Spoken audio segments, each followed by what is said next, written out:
Hi y'all, Kids Connect 101 here. Gary Johnson reporting. This is me walking around my backyard again. Boy, it's a lot different than what it was like the last time you saw it. Oh, I got trees that are budding behind me.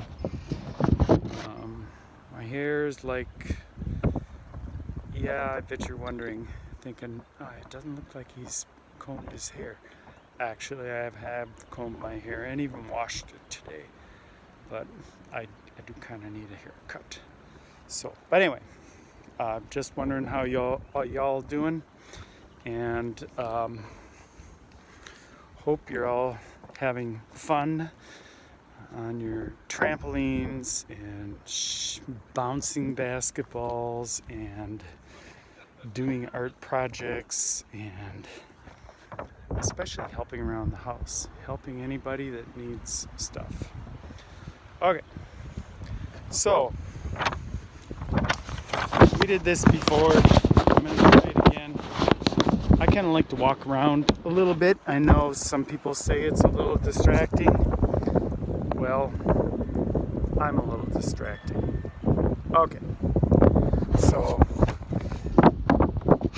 the theme for the day is, and by the way, this is on Saturday, and it was kind of nice earlier, but it's super windy out. In fact, I was going to do the whole thing outside today, but I thought I'd just get carried away and flutter away.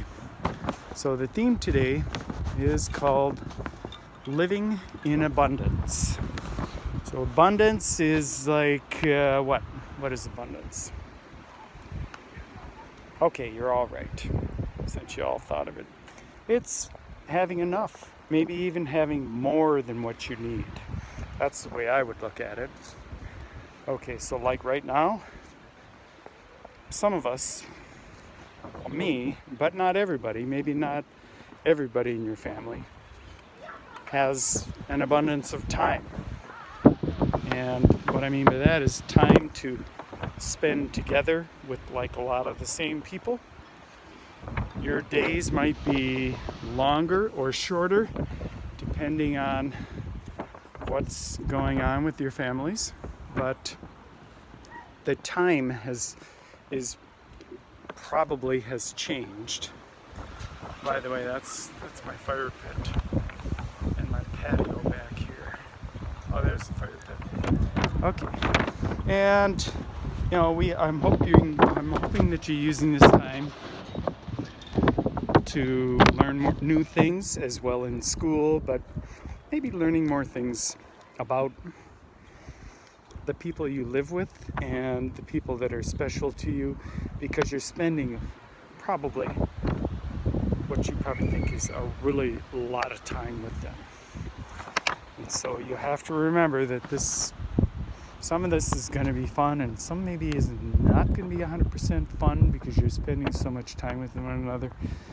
But I'm going to tell you for sure that like 20 years from now, you'll be talking about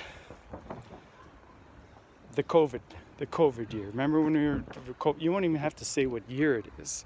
It'll be the year, and people that were alive that are of your age will remember all that. They'll say, oh yeah, I remember about all that stuff. We had to learn about social distancing and all this other stuff. So one thing, your time is changing. Make sure to use your time wisely. Hopefully you're learning new things in school, learning in new ways how to learn in school, learning different ways, and we have to be open about all that because all of us are learning new things. Pray about it, think about other people too. And the other thing that I've noticed is that we do a lot of sharing, and sharing is, we're kind of used to kind of working with stuff ourselves. We're going to be sharing, and we share a lot of our food and our resources. And food is, sharing with all of our family members, and maybe sitting down to eat together. like every night or something instead of just once in a great while because of our busy lives. And resources as well. Resources, I mean, if you have skills, if you know how to rake the lawn, man, you should be out raking the lawn. If it's okay with your parents, of course. That kind of thing. You have more skills than you've let on for. Okay, and I want to make sure that you're out and you keep in mind that you're helping other people that are in your family, and if you know, and especially the people in your family, and you know, surprise them. Like if they look like they need help, just dive in and help. Don't even ask. Just dive in and help. And if they really want to do it on their own, they'll tell you to buzz off or go away. But most people at this point will be glad to have somebody help them do something. I've got a friend, I've got a short story here. I got a friend who is an older friend. In fact, he just turned 80. Older than me, believe it or not. Just turned 80. And he lives by himself. And he's very independent. Normally he does all his grocery shopping, gets around, he still drives, he's a good driver, all that stuff. But this is a little different time here. So you know, I talked to him probably about a month ago and I asked how things were going.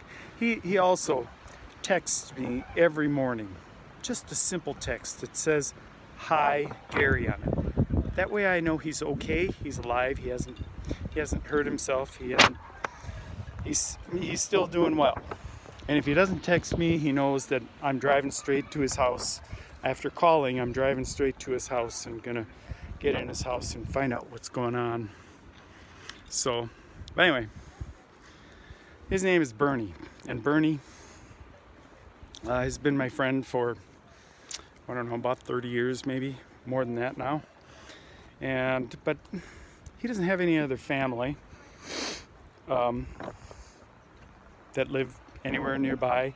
Just a few family members left, partly because of his age, but other things. And super great guy. And he's very independent, but what is, you know, he's texting me and then I'm thinking, you know what? You shouldn't be going out. You're 80 years old. That doesn't mean he's not going to go out again, but you shouldn't be going to the grocery store. I said, so here's the deal, Bernie. You give me a list and I'll go to the grocery store. And I do it at weird times, but the weird times make it good for me because it's like 4:30 in the morning. I don't care if I'm a little tired one day. I'll go at 4:30 in the morning. There's nobody in the store. Nobody. Great time to go to the store. You just got to find a 24-hour cub. Anyway, so I went to the store for him and then delivered it. I didn't bring it to him at 5 in the morning. I waited a little while. Brought it home, you know, decontaminated, all that kind of stuff. And then a little later I brought it to him. But this is one way that I can help him now because he's been such a good friend and helped me in times of need in the last 30 years. Just once in a while when I needed something, he would be the guy that would step in and do it, whether it was a ride somewhere or bringing something over or delivering something for me. Whatever it was, he was always there for me. So now kind of I'm there for him. So about every other week I go to the grocery store for him specifically and deliver it. I take it to his doorstep and set the food on the doorstep, and then I call him and we talk from about 20 feet away. Then I can kind of see him, but I'm pretty much kind of the only person he sees too. So, and he doesn't have an iPhone, so we can't really FaceTime. But anyway, I just want you to remind, you know, there are some people you could help maybe you can probably think of something, if nothing else, you can help people in your family. And one of my favorite sayings is always, which was at my wedding, it's be kind to one another. And above all, in these trying times, you need to be kind to one another. Be kind to one another, tender-hearted, loving one another, such as God so loved you. That was the homily, like a short sermon that my father-in-law, who was a minister, said to my Janet and I on our wedding day. And we keep that in mind like all the time. Be kind to one another. If somebody says something to you and it kind of gets you a little mad or something like that, just remember that maybe they didn't mean to say it. Maybe they didn't mean it that way. You could just ask them, say, hey, what's up? Can you clarify this for me? I'm not quite sure if I understand what you're getting at. So anyway, that's my intro. Now I'm going in the house. Oh, high excitement. I'm gonna switch my glasses. Yes, okay. And let's see if I can get this thing running here. I got a little changing it all up here. Oh, there it is. Okay. Oh, wait. Oh, that's bad. Okay, that's too much. There. It's too blinding. Okay, the other thing is, I'll let you know, everything electronics tends to die. So this, my phone right now, is on the charger as we speak. Because I thought I don't want to start recording this and having it die. So here we go. I'm going to try this out. Let's see if I can do this. Oh, that's not right. Yes. Oh well, you'll be able to see most of me, and I guess you'll be able to hear me. So anyway, I'm a fly-by-night guy anyway, so not tons. So anyway, the story is about oh yeah, okay, so I've got this really, stop it, stuff falling all over the place. We got this little thing here. It says, that's really good news. So when I hold this up, I'm going to pause, and that's what you say, okay, as I read the story. All right. So, switch my glasses. Oh, now I can see you. Okay. So here's the story. Okay. We're still talking about Jesus. Many people saw Jesus kind of in a new way. Two disciples were walking back to their home one day when they met this stranger on the road. Okay, walking up on the road. At first they didn't recognize him, but later they shared some food with him, which is like really good to do almost all the time. You share a lot of food with people. They call it breaking bread. And when they shared some bread together, and suddenly they knew, hey, they said, hey, that's Jesus. Okay. Okay, so those of Jesus' followers got together very often, and they got together in each other's houses, kind of something we're not like super doing right now, but we have. It's kind of like having friends over to pray, to hear about Jesus, and to break bread, to eat a meal together. They knew each other well because they did this quite often. And whenever somebody needed something, everybody else would pitch in to help out, to help one another.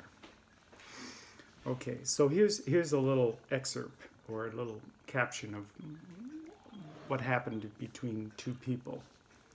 One person says, hey, did you hear about Ruth? Ruth happens to be my wife's middle name as well. Asked one of the followers of Jesus, and the person said, do you mean Ruth? The Ruth? And they said, yeah, that's the one. A group of Jesus' friends helped fix the hole in her roof. Okay, so her name is Ruth, and she had a hole in her roof. Okay, so that's two different things. And then all the people said, that's really good news.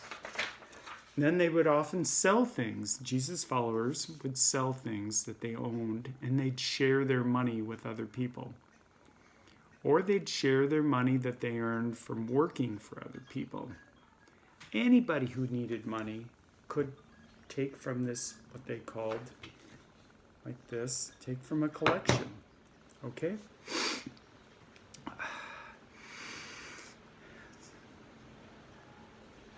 They ran into some trouble. Things would happen. Boy, it's getting windy out today. I'm going to visit Mary and John tomorrow, said one of them. Their daughter is sick again, and I'm going to buy her some medicine. Oh, my thing is falling down here. That's really good news. I'm going to make some food to share with my elderly neighbors. That's really good news. I'm going to use our money to buy some blankets for that young family down the road who doesn't have enough to keep warm. That's really good news. Can you think of any other things that would be good news? Okay, so some people who were part of the community saw the ways that Jesus showed love. They wanted to be part of the community too. And every day someone new was welcomed into the community that followed Jesus' way. So that's a pretty cool story. It talks about people helping each other, sharing things with one another, sharing the talents that they have. Even if you don't have a lot of money, you still have talents. Talents could be art. Talents could be even entertaining somebody by jump roping. Whatever it is, we all have many talents, and some of the talents have not been discovered. Okay, I've got a short project here, if the wind will allow me. I'm going to try this. It's going to be a little tough because I'm actually going to disconnect this thing now. All right. All right, you still there with me? All right. So I'm going to try this. My project is we're going to make a heart. Okay. We've done stuff like this before. You've done stuff. I'm going to see if I can get this without it falling over. Okay, so first thing is, here's my charger. I think I have enough gas for the rest of it here. I'm going to take my piece of paper. I'm going to fold it in half, roughly in half. You can fold it the other way. I'm going to fold it long ways, but you can fold it the other way. Okay, then we want to make like a half a heart. So I'm going to draw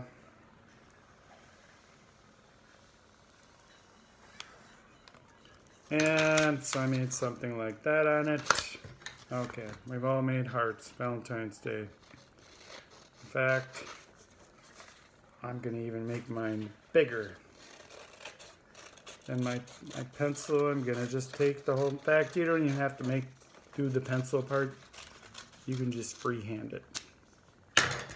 Alright, so I end up with this piece. And I end up with that piece, which you can see I made it bigger. I'm going to use this side. I got this side. Take my marker. Could be any color. Red, blue, whatever. I just happen to have a red one hanging around. So I'm gonna take and color it in. You could do this with the markers. You could do this with crayons. If you have red paper or any other different colored paper that you like, that would work. So I can't look. I'm not very super skilled at art. So if I look up from what I'm doing, all of a sudden I'm going to have red fingernails for the rest of my life. So I'm just doing a quick kind of fill-in job here, and I'm trying not to get it on my Canadian placemat. That's what's down here. Placemat of Canada. Learn Canada while you eat. And like I say, if I didn't really have any red paper laying around, I was just kind of in a red mood today. Just not angry red. But what I'm gonna do, more just like. So here's my kind of fill in. There's a little bit of, kind of looks like that. Okay. And so what am I gonna do with it now? Okay, so we have all these people, all these folks that are out working, that are taking care of all the business while this COVID-19 is going on. And so I'm just gonna, this is a thank you heart, okay? They may not, nobody may not see it, but anybody who comes by my house will, because I'm gonna make a few more of them too. Probably different colors and stuff. They won't all be red. I'm just gonna take it, sorry, this is as good as the film gets.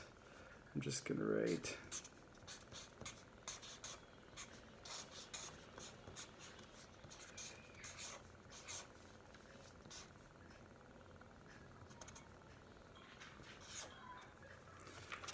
Okay, so this is what mine looks like. And I'm going to make it a little bit bigger, a little thicker, because I'm realizing now that they'll have the general idea, but they might not be able to read it.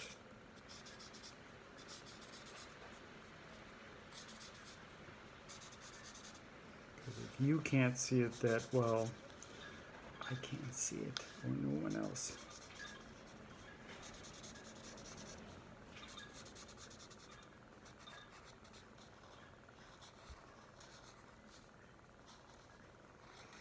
Anyway, you can do it on whatever, it's art.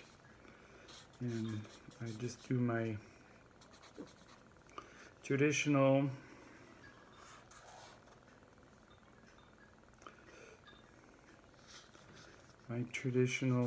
exclamation point, and then the Gary Johnson way to do it, the hot dog way to do it, is to make a smiley face under it.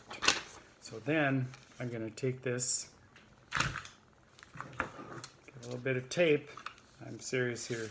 Got a double dispenser, and neither side works that good though. A little bit of tape on it. I'm going to put it on the inside of my window, my front window. So I'm going to put a couple of pieces like this. Tape like this. And then I'm going to walk over here to my window. And I'm going to put it on my window.